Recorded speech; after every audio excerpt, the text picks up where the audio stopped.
you go. Just look at me. We'll be fine. I want to welcome Vijaya Nair. You are an MD. Yes, I am. And you have an interesting book out, Prevent Cancer, Strokes, and Heart Attacks and Other Deadly Killers. And we were thinking about this in terms of Elizabeth Edwards, who passed away this past week. That's a very sad. And I don't know exactly whether she's conventional or non-conventional treatment, but tell me about your story and how you got involved in unconventional treatment for these diseases. Well, that's a very interesting story because I come from Singapore, right. Very medically trained, conventionally trained, and I did my postdoctoral research fellowship at Harvard Medical School in Boston. That was about 17 years ago. So as straight as you can in terms of conventional medical training. Right. But when I started my trainingship there, my professor and mentor at Harvard suggested that I don't just look at conventional medicine but actually explore mind, body, spirit medicine. I was surprised because he was an epidemiologist. Fast forwarded, I end up in Columbia University as a lecturer, as a student there, as practicing psychiatric research. Yeah, you're a psychiatrist, right? Yes, as well, I am. As an MD. Yes. I mean, you're an MD, but I'm an MD. You treat, in addition to doing physical treatment, you also are a psychiatrist. I'm a psychiatrist. I was trained. But I got involved in interventional research.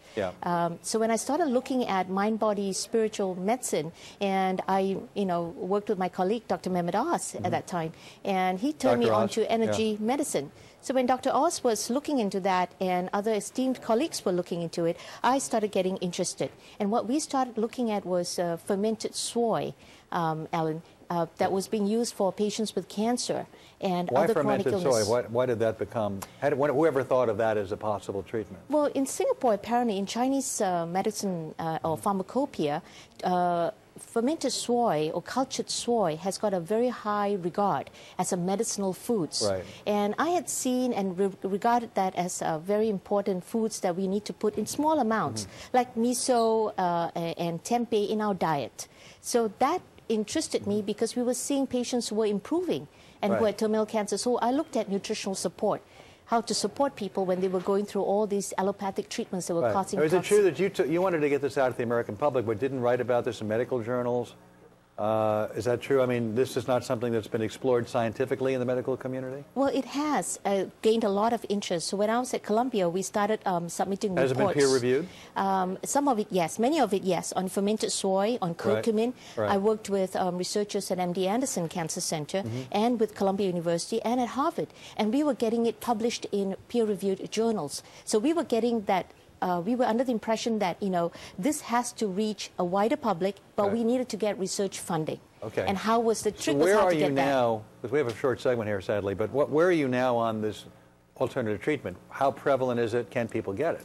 Oh, absolutely. The alternative treatments are available, but the problem is that there's a lot of snake oil out there. So to look at research, it's very important. That's why when I came out with the book, Prevent Cancer, Strokes, and Heart Attacks and Other Deadly Killers, we found out that they needed to be aware what the research was and who was doing what the research. But if you go to your typical doctor, you find out you've got some deadly disease. Are they going to be able to? Where do you go if you want to explore these alternative therapies? Will a typical MD be open to it, or do you have to ask for it, or do you have to seek out a particular specialist who will give you this kind of treatment? That's a very good question, Alan. Apparently, a lot of medical doctors are getting into, sadly, many of them, allopathic medicines, medical doctors are not into, alternative treatments. But those who want it and who want to search for it, there are sites at MD Anderson Cancer Center, even at Columbia, but you need to look into the internet, you need to look at where in your resources established centers are doing the research. And one site that you can go for is something called PubMed, P-U-B-M-E-D, where peer-reviewed journals on alternative therapies are published online. So is it all about soy? Is that the magic bullet? Is that the answer? That's not only the answer. That's one important answer because we are dealing with chronic low-grade inflammation. So natural products that address chronic low-grade inflammation include fermented soy, but there's curcumin, resveratrol, green tea, ashwagandha.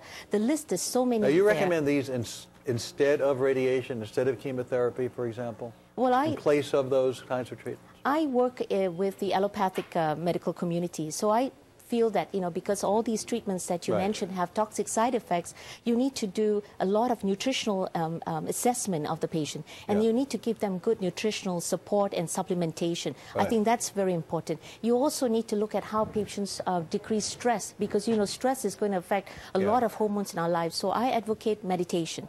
Definitely, everybody should practice meditation, get through the confusion and the fear. But specifically, radiation and chemotherapy, are those out in your mind and should not be used? I don't think there's a place to say it should be out. I think it should be used judiciously. You should work with a team of doctors, oncologists, and nutritional support. But you would say, if at all possible, not use those modalities because their side effects are so great, and if you can find other ways to do it. Well, if you understand the side effects and your doctors are going to tell you how serious it is, and if you're one of the few that is suffering so greatly from it, doctors are going to say you cannot use it, then what? So I'm saying if you use nutritional support, you may be able to take the chemotherapy and radiation much better. All the information is in your book, Prevent Cancer, Strokes, and Heart Attacks. It's not the same treatment for everything, though, right? Obviously. No. Everybody has got different areas of our body that need to be addressed. And where can people, is this book available on Amazon, or do you have a website where people can get it? They can get to my website, jivasupplements.org. Jiva spelled J-I-V-A, supplements.org. Or they could buy the book in Amazon.com or in Barnes & Nobles, or even from my publishers, 1-877-900, book. That's it. Dr. Nair, thank you very much. Appreciate having you here today. Thank you. We're going to be presenting